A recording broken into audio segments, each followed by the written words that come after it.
level 9 is like where the most people die. I feel like that's like the most difficult level so far, bro, because it's like it's tight spaces, you can drown, and if you swim anywhere you can die by some fucking shark monster things. And then if you're on land, there's spiders. Do you have a Discord account? Then you are in luck, because my Discord is available to join for free. For free, you ask yourself? Yes, for free! Go to the description right now and join. We can hang out, talk about anime, manga, games, music, anything else you want to talk about. Would you get booted in there? Well, fear not, because I do not tolerate such behavior and will make sure that doesn't happen. The server is a safe haven for everyone, excluding those bullies. Want the easy way to request videos? Well, the Discord is the place to be. And much more, so join now. Okay, hold on. Before the video starts, alright, this is a disclaimer. There was a stream I did on Twitch and YouTube. YouTube is Lazy Streams and Twitch is Lazy King. Alright, it's all in the description if you want to check it out, alright? And if you want to see the whole thing, go check it out there. So, you've just no-clipped into the Backrooms, and you're wondering where you are. To put it simply, you've just entered Level 1, the first frontier of the Backrooms, covered in endless yellow wallpaper, with lights giving off the famous hum buzz. Welcome to your new home. Level 1 scores a 1 on difficulty, 0 on entity count, and 1 on the chaos gradient. Wait. What the fuck is a chaos gradient? Hold up. What is he talking about? What's a chaos gradient? What the fuck? Score of 0.667 on the Bastet Fraser Index. When looking around, the what? The what index now? Get a score of 0.667 on the Bastet Fraser Index. Level 1500? What? Level 1500, bro. Okay, survival difficulty dependable. Sublevels. What? But they have a whole wiki with this shit? Entities? What? Why are there so many? Faceling, hounds, smilers, clumps? Wait, what the fuck is this? What in the actual fuck is this, bro? Your mom? Oh. Death moths? Skin stealers? What is Windows? Yo, even Windows aren't safe, bro. Okay, come on. You can't tell me this is a fucking word. There's no way. What? How do you even pronounce that? I don't even know, bro. I don't even know. Death hands, lighters, transporters, Yoristers, Jerry? Jerry, okay. Okay, yo, we gotta come back to this wiki later, bro, because that's crazy. Hold up. Absolutely mad. Fraser Index. When looking around, Level 1 resembles an empty office, with the walls being covered in the iconic yellow wallpaper, and when looking up, you may notice an oily red liquid dripping from the ceiling, causing the floors to be uncomfortably moist. However, no matter how delicious it may look, do not drink this liquid, as it can cause bodily mutations and loss of sanity. When traversing the Infinite Level 1, you will notice it's made of rectangular rooms with seemingly random sizes. Some rooms are impossibly wide, tall, or too narrow to even fit through, and bigger than what should be possible. On top of this, some sections of Level 1 are very damaged, with chunks of the wall on the floor. Oh, this guy goes way deeper than the other one, indeed. Claw marks have been seen. The support beams are usually torn and broken with signs of stretching, and the wallpaper can appear to droop because of the water damage, or can be completely torn off outright. If you ever get tired of the mono yellow floor you're on, well, great news! There are an infinite number of other mono yellow floors to choose from, each separated by about 20 meters. That's great! These other floors can be accessed by climbing massive cylinder shafts with steel-plated walls, usually found every few hundred rooms, behind thick steel doors. These doors can be pried open with a crowbar or other similar tool. Once inside these shafts, you'll feel a constant I feel like I'm getting an instruction right here, bro. He's like, I'm like on a recon mission or some shit. I'm gonna break into somewhere. Like, I need to know all this shit for like a test. Warm, damp breeze, and notice the vents lining the shaft, puffing out carpet fluff, with an unknown liquid leaking out. Sets of blue lights also line the shaft, giving it a faint blue glow. How comforting. When attempting to reach other floors for whatever reason, for example, escaping an entity, remember what floor that's you're a creepy on, guy. since every floor looks exactly the same. You can use ropes or other similar tools to climb down the shaft, but be careful Where when did you doing find that so, shit? as falling down the shaft may be an even worse fate, and it's also a pretty stupid way to go. When descending, you may also find precursor checkpoint terminals in the middle of massive steel platforms. It's deeper, he says there are people camping in these levels, organizations running these are commonly rooms. Found in level 1, with a constant loud hum buzz coming from them. These lights can also be found broken, with shards of glass on the carpet, with the wires and light bulbs still hanging. The hum buzz that comes from these lights can cause mental effects, such as hearing things that aren't there, and extreme confusion. If you ever begin to feel these effects, hiding in the previously mentioned shafts will stop the symptoms, as the hum buzz cannot be heard when inside.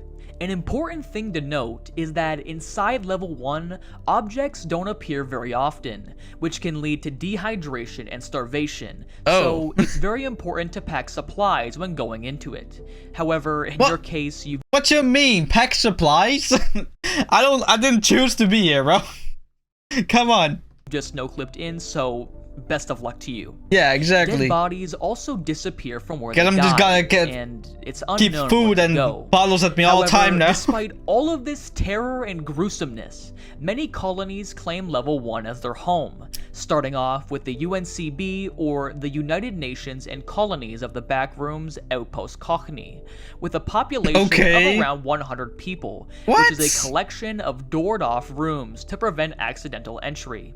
The BRU, or Backrooms Researchers United Outpost Batitri, was originally a research base, which was created when the walls of level 1 were found to have unusual features.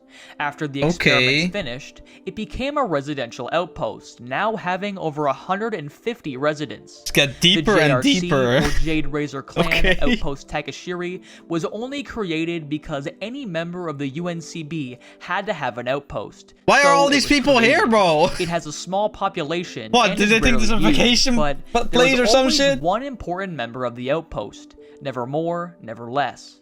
Random camps make up the rest of the colonies, which are hard to find and are spread out across level 1, usually abandoned from years of neglect, with a faded logo on them.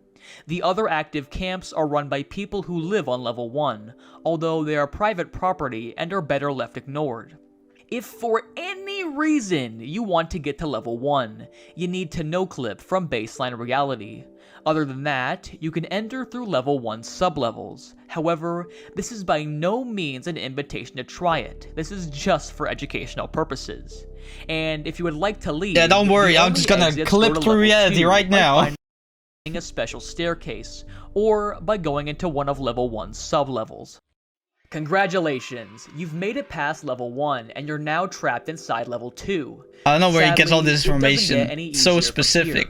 Facts. Level 2 scores a 2 on difficulty, 3 on entity count, and 0 on chaos, averaging a score of 1.6 on the Bassett-Fraser Index. When looking around, level 2 is a bunch of infinitely long hallways made of dirty stone brick walls and concrete floors.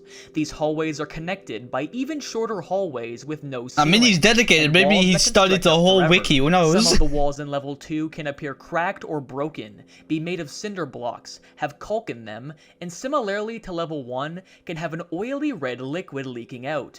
Known as carpet fluid, it's acidic and will burn you if it touches your skin, as well as causing nausea and vomiting when drank. Yeah, no shit.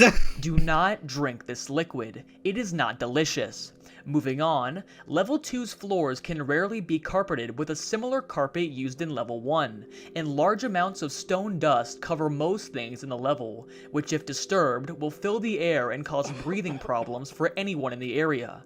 On top of this, many parts of level 2 are filled with radioactive radon and are cut off with yellow caution tape. Oh boy. When looking up, you will notice beams with fluorescent lights hanging from them, which have been compared to a night sky filled with stars, known as the Cogwell Matrix and commonly seen in a lot of levels. On top of this, catwalks are also found and can be used as a fast way to move around the level.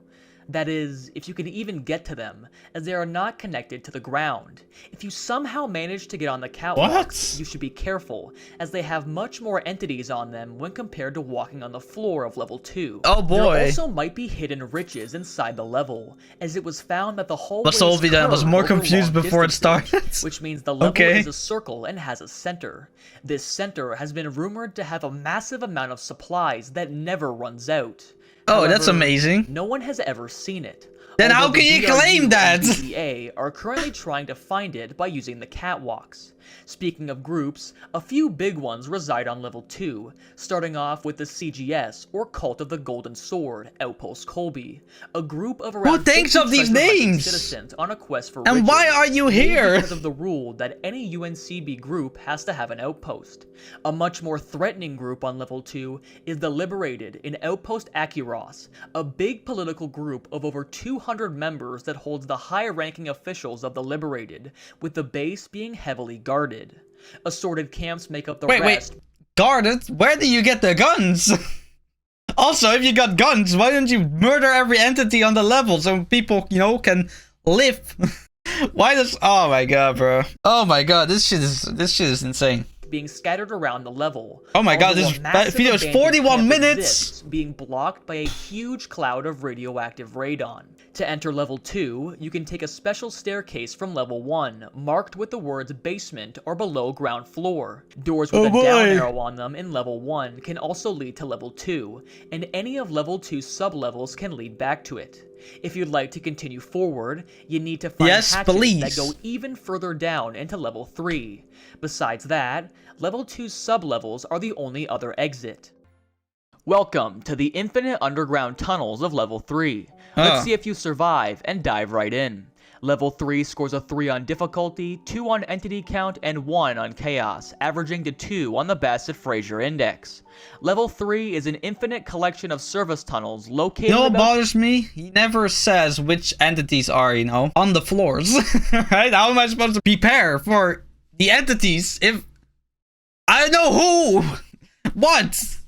Or, you know... 20 miles underground, with the level halls 2 being narrow and cut right out of the rock using tunnel boring machines. Okay. These machines connect to drills and processing facilities, moving power, coolant, and occasionally molten magma.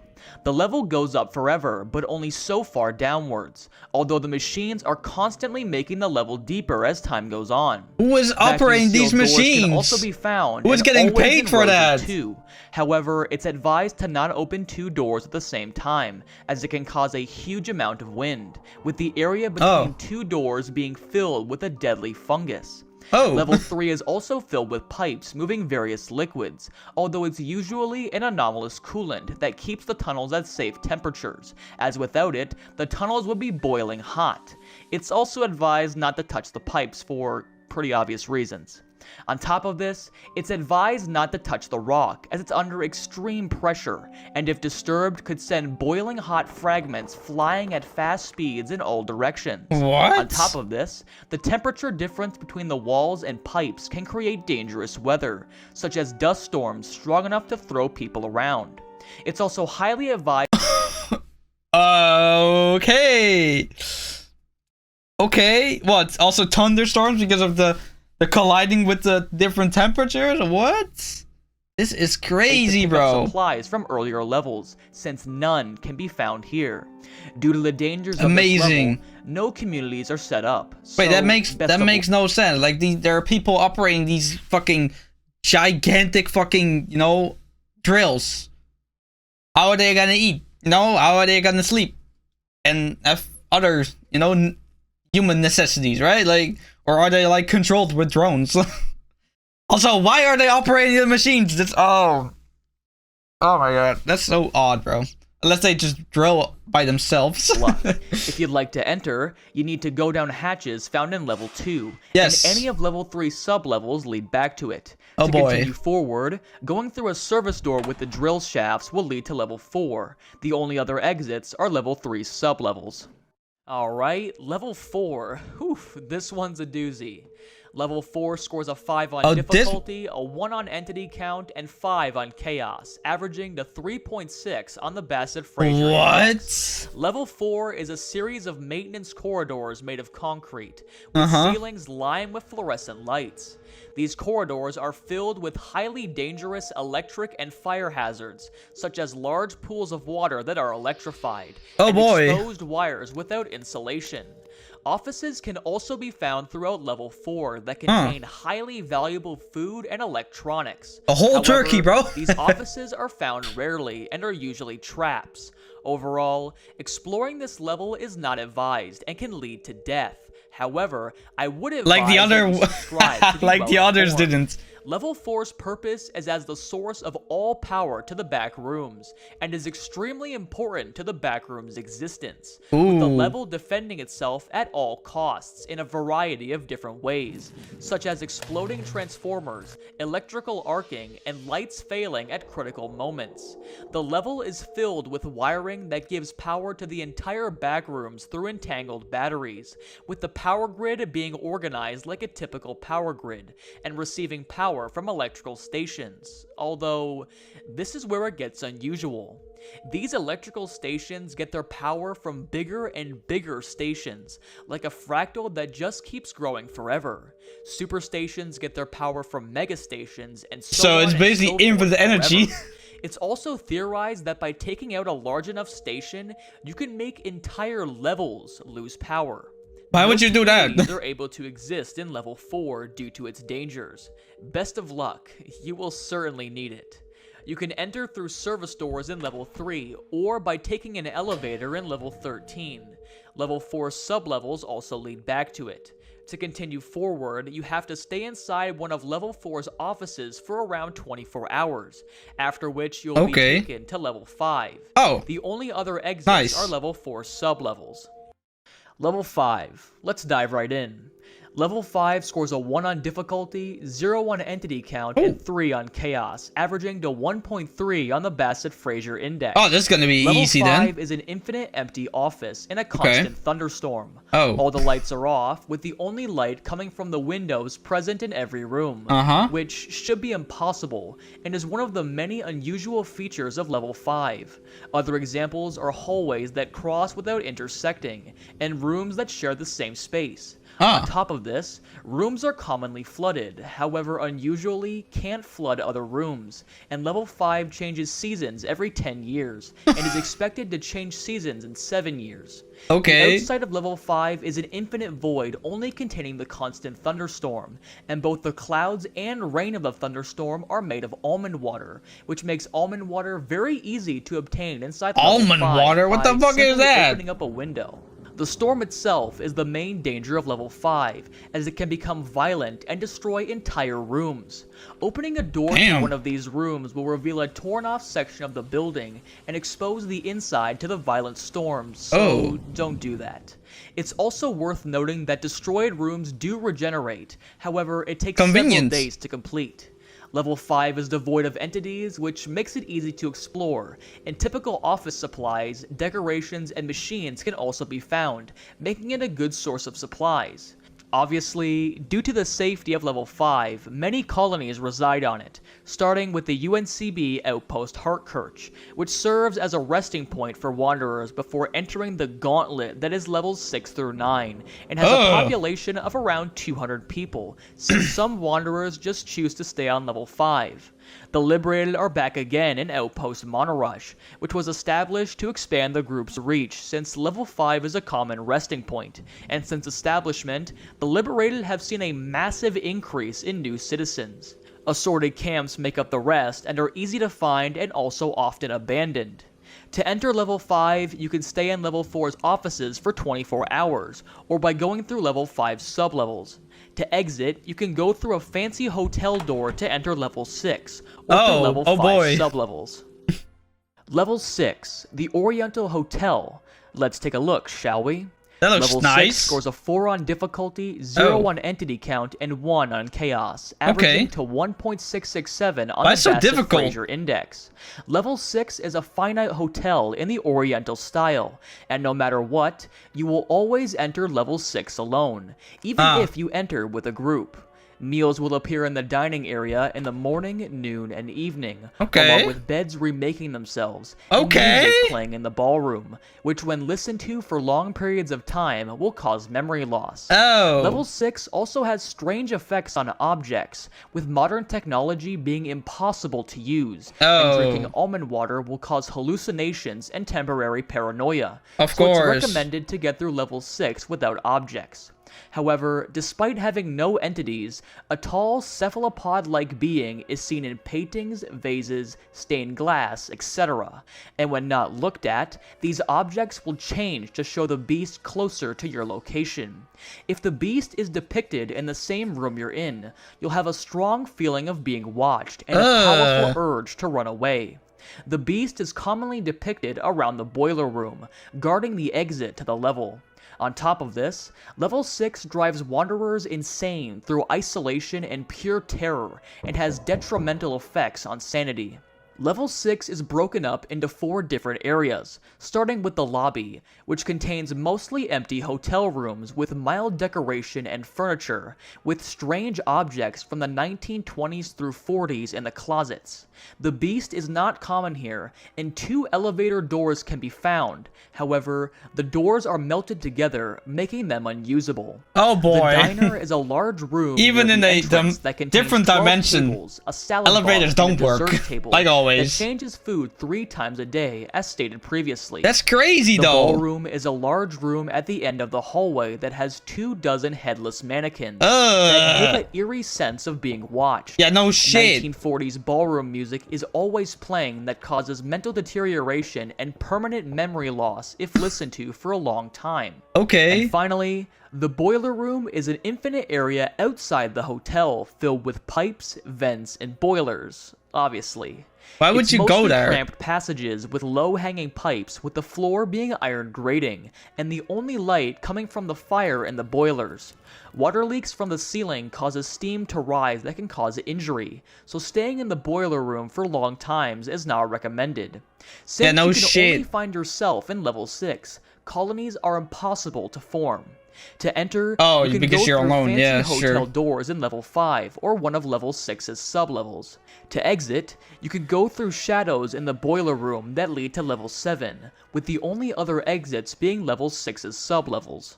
Level 7, the only level where blind people have the same chances as you. Let's begin. Level 7 scores a 4 on difficulty and entity count, as well as 3 on chaos, averaging to 3.667 on the Bassett-Fraser Index. Level 7 is an infinite maze in complete darkness, filled with railingless catwalks, pipes, and infinitely tall cooling towers. The temperature is around -7 degrees Celsius. Oh, that's cold as fuck! Inside level 7, there is no such thing as light, and any light source brought into level 7 will stop working. The main dangers to watch out for are falling off the catwalks and falling to your death, freezing from the cold, being attacked by entities, and being confronted by bandits. These groups of bandits roam level 7, climbing along the pipes as they have memorized the level's layout. How? Even using echolocation to move around. Are these guys bats or some shit? A science lesson. It's believed that the energy that would have became photons become neutrinos in level 7, with the pipes getting waste heat from levels all across the backrooms that are put into massive cooling towers, and instead of giving off thermal radiation in the form of infrared light, they give off neutrinos instead. Working together with level 3, level 7 completes the backroom's energy cycle, that's sick. Level 7 serving as the heat sink. The high amount of neutrinos let level 7 absorb huge amounts of heat without overheating, and on top of this, these neutrinos can very rarely impact normal matter and cause bright flashes in Wanderer's eyes. Level 7 is not a safe place, and the UNCB recommends No, for real. I thought it was so safe. Avoid the level entirely. This is why. By staying inside level 7 for long periods of time, huge physical changes such as loss of pigmentation, sharpened teeth, longer and looser limbs, and loss of eyes, and mental changes such as loss of logical thinking, stronger instincts, and losing the ability to speak, now being referred to as pipe dwellers. Pipe dwellers are pack entities that eat dead corpses and even each other if desperate enough. They actively hunt humans by using their sharpened teeth to tear flesh off the body.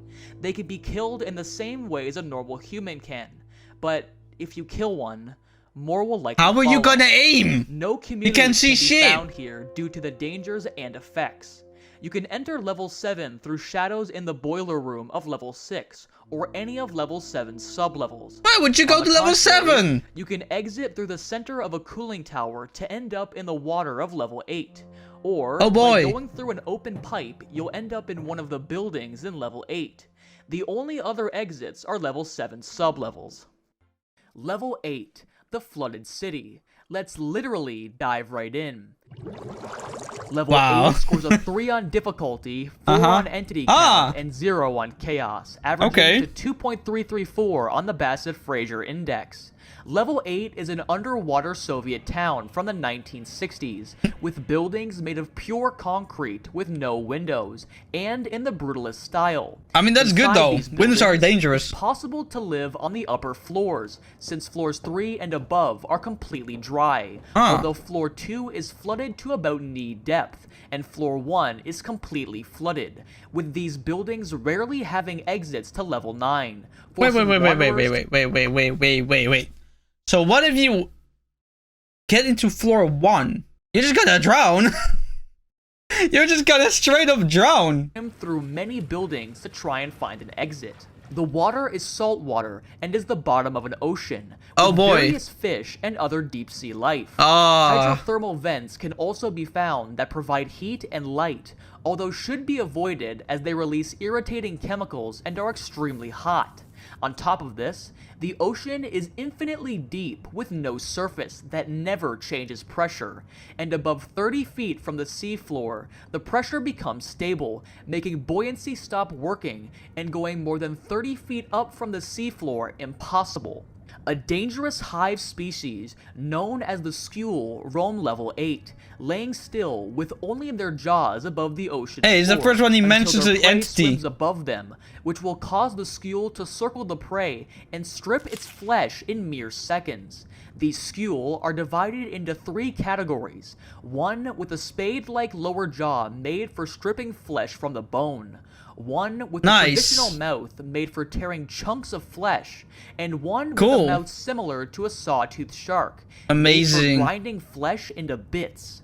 When the flesh of a prey is turned to paste, they take it as if the ocean wasn't scary enough. It's unknown why they do this, although it's speculated they are taking it to their queen.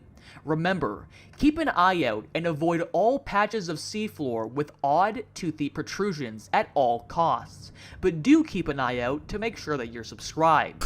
Assorted camps can be found in every building and are usually friendly, although never be too sure. You can enter level 8 through the pipes or cooling towers of level 7, or any of level 8's sublevels. To leave, you need to find holes in the buildings that lead to level 9. It's also worth noting that some of these holes level 9 looks awful. Constantly flood level 9. The only other exits are level 8 sublevels. Level 9, the Cramped Caves. Let's crawl right in. Level 9 scores a 4 on difficulty, 2 on entity count, and 4 on chaos, averaging to 3.334 on the Bassett-Fraser Index. Level 9 is an expansive, solutional cave system, constantly flooding with water from the exits of level 8. If an entrance to level 9 is flooded, it will move further up in the cave system where it is no longer flooded, and the water rises at different rates depending on the shape and pressure of the cave, ranging from feet per second to meters per hour. Each cave is extremely narrow, averaging 1 meter by half a meter, and can be even narrower, with some caves being impossible to fit through. Vertical passages are an uncommon blessing that can save wanderers' lives by escaping through them and providing essential breathing room. Certain sections of level 9 are made of different rock types, and most commonly quartz formations with crystals made of backroom substances, such as almond water, carpet fluid, and fire salt. Very rarely, you may come across entrances to stone corridors. These entrances are between 3 by 1.5 meters to as small as 6.5 by 5 inches. However, while it is easier to explore these stone corridors, they are inconsistent and change often, and as of currently, anyone who has ever entered them has never returned. A unique species of poisonous brown spider, known as Itzies, can be found making strong webs inside the caves. These spiders are around 1 centimeter in size, are very hard to see, and eat worms and other small prey, with their egg sacs holding hundreds of newborn spiders. Their spider bite is not lethal in small doses, but will cause what wanderers describe as a spinning sensation and a loss of direction, which could lead to death. Although around 30 bites is enough to kill a healthy person, so remember to avoid webs and egg sacs at all costs. These spiders are also known for making bubbles of air that help them float and breathe when they are submerged underwater. Oh, great! Although they prefer to stay on land. Here is a summarization. Yeah, we humans also prefer to stand on land. Water in its many forms by Dr. Sol Almagro, page 78. The page describes the water flooding level 9 from level 8 as almost drinkable, being filled with nutrients and being filtered by the almond water, quartz, and fire salt crystals, of which the fire salt crystals add flavor to the water. The only reason the water is not drinkable is because of the carpet fluid crystals, which lead to the water causing metal poisoning and other digestive problems when drank, with the amount of carpet fluid in the water increasing for the past decade. They believe that carpet fluid is an invasive substance never meant to be in level 9, and that the pipes that connect level 8 to level 9 were made to bring safe drinking water to the whole of the backrooms before it was infected by the carpet fluid crystals. And here is another summarization from Myths and Legends, Cautionary Tales, Lost Knowledge, and the Disparate by Max Huxley. There's no way someone survived level 9! The pages describe the story of the refinery station, which tells the tale of 3 brave wanderers who came to explore level 9, with the first 3 days of their trip being normal to most expeditions. However, on the 4th day, they found a huge open cavern dozens of meters in width and height, with a concrete rectangle in the center, with steel legs and pipes going into the rock. After searching, they found a watertight entry into the rectangle and found thundering machines taking water from the deeper parts of level 9 and moving it upwards. In the center, they found a bunch of tubes, turbines, and tanks that let out an asphyxiant gas and leaked a deep red liquid, most likely carpet fluid. Later in the story, while messing around with the machines causes the gas to be ignited and the cave to collapse, with the 3 explorers barely making it out alive. With the current knowledge, the gas is most likely hydrogen, and the machine was purifying water and separating hydrogen from oxygen, with the invasion of carpet fluid poisoning this process. The only other places where both hydrogen and carpet fluid exist are the Cogwell matrices and the Eye of God, where it was likely sourced from Eye of God? Refineries. This leads to the prediction that carpet fluid in these machines comes before their destruction, with the destroyed level 12 making the point pretty clear. 12? Due to the constantly rising water, colonies are impossible to form on level 9. Yeah, no shit. Enter, you can go through holes in the buildings of level 8, through holes or cracks in the ground inside level 21, or any of level 9's sublevels. 21? There were only 12! Through patches of earth found in the ceilings of some of the caves that lead to level 10. Oh boy. Level 10. The almond fields. Let's Huh. stop and smell the almonds. Level 10 scores a 2 on difficulty and entity count, as well as 1 on chaos, averaging to 1.667 on the Bassett-Fraser Index. Level 10 is an expanse of loamy earth filled with golden shafts of almond grain, with large twisted oak trees coming from the ground. At least and you a can drown hazy in there. mist covering the azure sky. A series of large metal silos filled with almond grain can be found along with rusted farmhouses. However, it's advised to avoid these places as they are protected by hostile entities found nearby. Because of this, not much is known about the structures. The field grows almond grain, a plant exclusive to the backrooms used for making fresh almond water. This process is detailed on ceramic tablets by ancient civilizations, such as the Legion.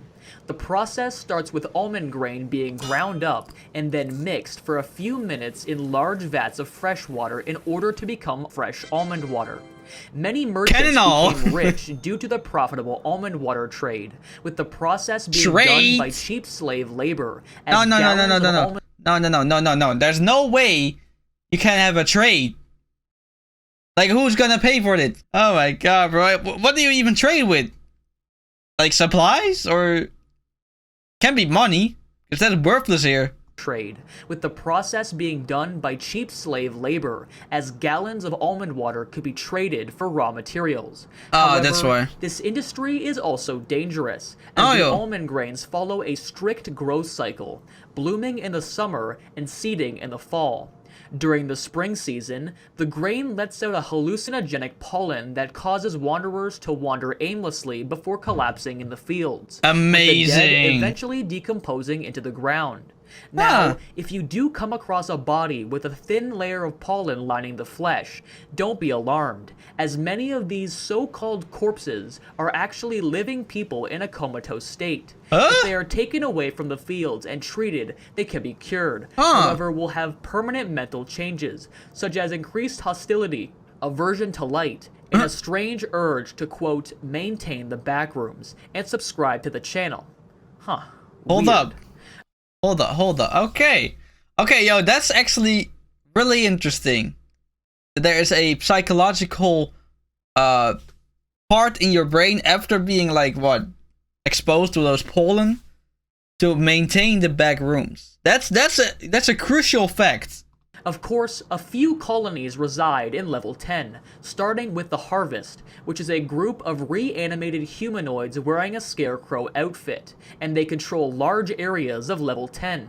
They are organized and intelligent, and harvest almond grain to be placed in massive silos, being immune to the hallucinogenic effects of the almond grain, with the social hierarchy and a farmer underclass existing, with the underclass burying themselves at night while the rest hide in farmhouses. The Harvest are hostile and can't be reasoned with, and will even hunt wanderers with sickles, scythes, and other agricultural equipment in order to use them as fertilizer, so it's best to avoid them at all costs. Can you join them? Kazudia is a unitary state of the UNCB, and was formed when the leaders of the Morovite made a deal with the Kazudian people. The colonies houses around 120 people, and contains residential structures and cultivated farmland. The economy is made almost entirely from the almond water trade, with materials from level 9 and wood from the twisted oak trees being used for construction. In the past, the Morovite monarchy clashed with nomadic communities, forming a lasting tension. It's advised to be careful when entering Morova Kazudia, as they are suspicious to newcomers. Several nomadic communities make up the rest that rob nearby silos and harvest almond grain in the fall, and often fight with the Harvest over resources. These communities vary in hostility, so it's advised to keep your distance. You can enter level 10 by digging through patches of earth in level 9, and you can exit level 10 by entering isolated doors that will take you to one of the houses in level 11. Oh boy. Level 11, the Neighborhood of Darkness. Let's begin. Level 11 scores a 3 on difficulty and entity count, as well as 2 on chaos, averaging to 2.6 on the Bassett-Fraser Index.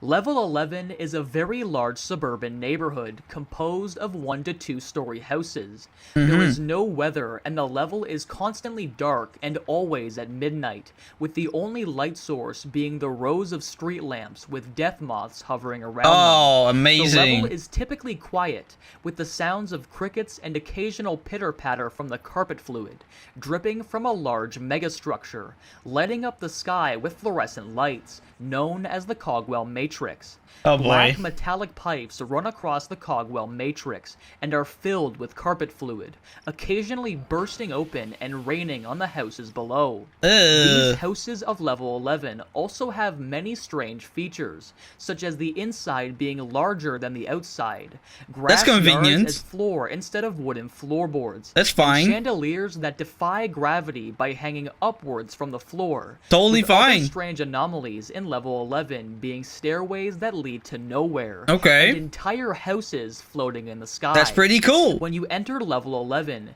you will most likely be placed near the center of the level, which Huh. contains few entities and wealthy gated communities. Hmm. However, the quality degrades as you go further from the center, becoming slums that contain small amounts of food in the cabinets, but not enough to survive off of, as well as having massive amounts of entities.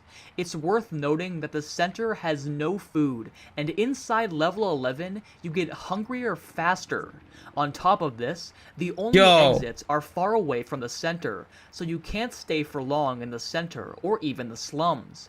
After passing the slums, you'll reach the industrial sector, which contains large factories that tower over the landscape, constantly spewing hazy gas that pollutes the air, creating massive gray clouds that make the Cogwell Matrix impossible to see.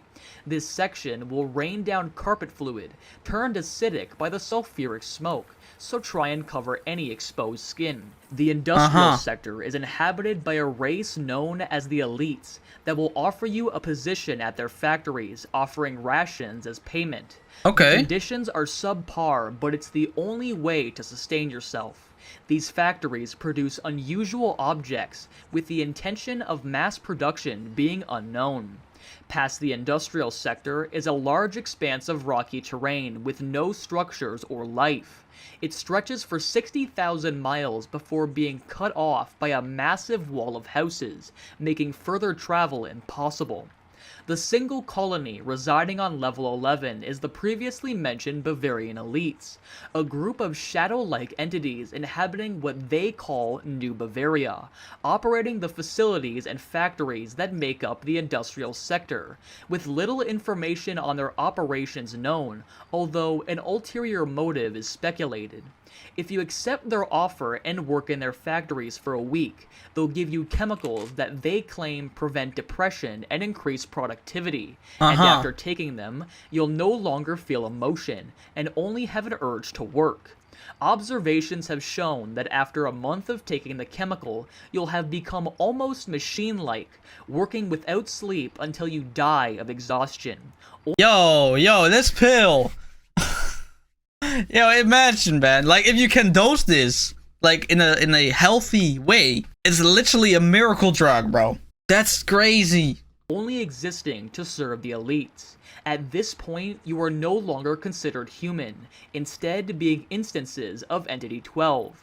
You can enter level 11 through isolated doors with a metal frame found in level 10.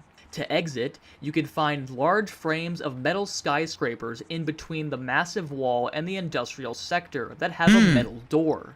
Entering them will lead to level 12. Oh. Level 12, That doesn't look good. a giant middle finger to end the quantum stable levels.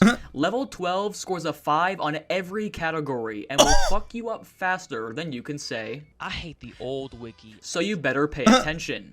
Level 12 is the ruins of an infinite city that was destroyed by the supernova from the Eye of God, completely obliterating the ozone layer in the process. The landscape is composed of rubble, crumbling remains of walls, and twisted rebar poking up from the ground. The sunlight is blinding and lethal, forcing What? travelers during the day to stay in the shade, with skyscrapers destroyed completely or reduced to their ground floor by debris, and concrete basements can be inhabited for some well-needed shelter.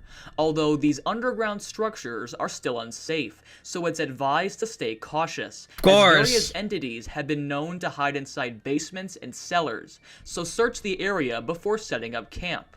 A way of clearing entity nests is by lighting fire salt charges. During the night, entities will roam freely around the debris-littered surface of level 12, making it even more dangerous. On top of this, portal shatter from the fractured Eye of God's beam portal brings a constant stream of entities from various levels into level 12. What? If you see floating embers gathering, leave the area immediately, as it's a sign a new portal will form and dump more entities into the level. Inside level 12, you have 3 options: traveling by day, traveling by night, or preferably dying. Die. Traveling by day lets you avoid entities, but being scorched by the sun is a big threat. Also remember to find shelter before around noon, when the sun is high. Put umbrella. Traveling Or like by night lets something you avoid else. the sun, but risk being killed by entities. It's advised to always be armed, mobile, and ready to flee at any moment. Level 12 also has numerous areas that should be avoided at all costs, such as lakes of molten metal that radiate extreme heat and reflect the deadly sunlight during the day, as well as pieces of the Eye of God that are infested with entities, especially the main lens fragment that contains the beam portal that connects to any level. However, the entity count is far too high to deal with, even by massive, heavily armed groups. Surprisingly, colonies still live here, starting with the UNCB Research Headquarters, which is a mine shaft under the original base before level 12 went kaput, populated by scientists, soldiers, administrators, and other staff, who are responsible for managing all scientific UNCB projects and the most important experiments, with rumors ranging from unethical entity-human hybrids to particle accelerators. The BEA outpost Boha is an outpost used for storing and selling goods, both legal and illegal, and operating on the bottom floors of a ruined skyscraper with UV blocking tents set up around it.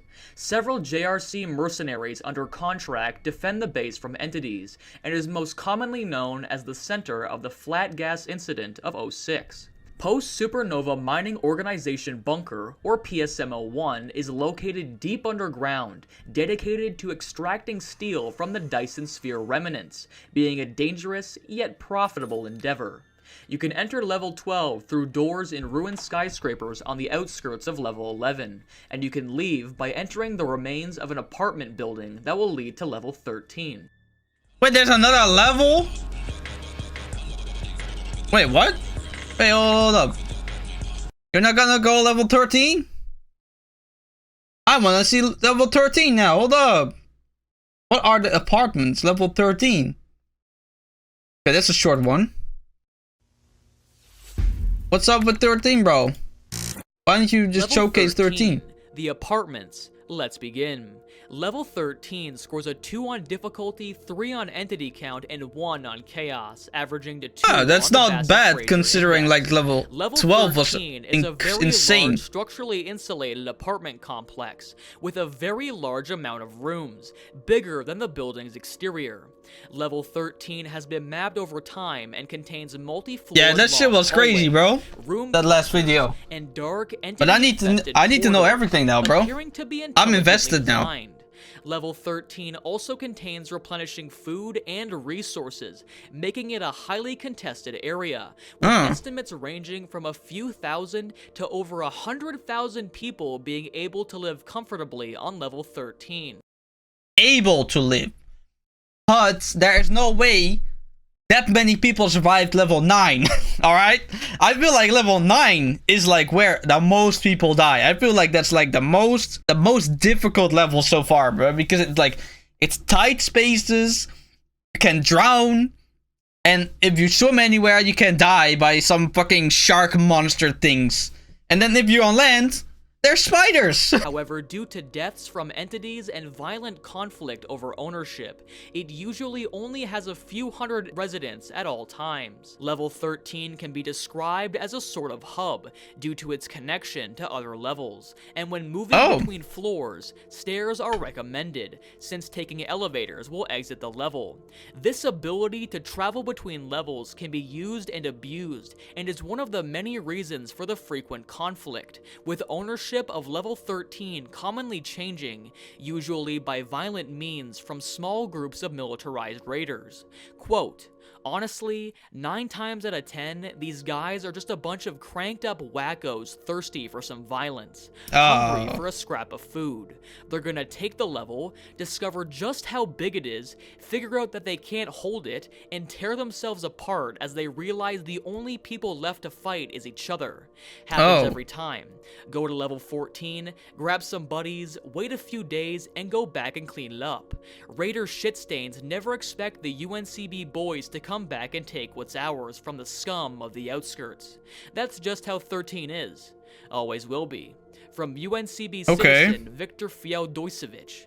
These residents of level 13 are, quote, on the grid, with access to a precursor terminal in a room known as the lobby, containing an entity known as the receptionist, a docile humanoid creature that hands out room keys. With new residents partaking in the harmless ritual of signing your name into the terminal and asking the receptionist for a room. While the physical layout of level 13 never changes, level 13 is prone to what settlers call glitches, where the floor or walls may change materials. For example, the floor may change from being carpeted to wooden beams or metal grating, and the drywall may change to bathroom tiles or sheet metal. If you happen to come across a glitch, find a different way around. Over time, these glitches will go back to normal.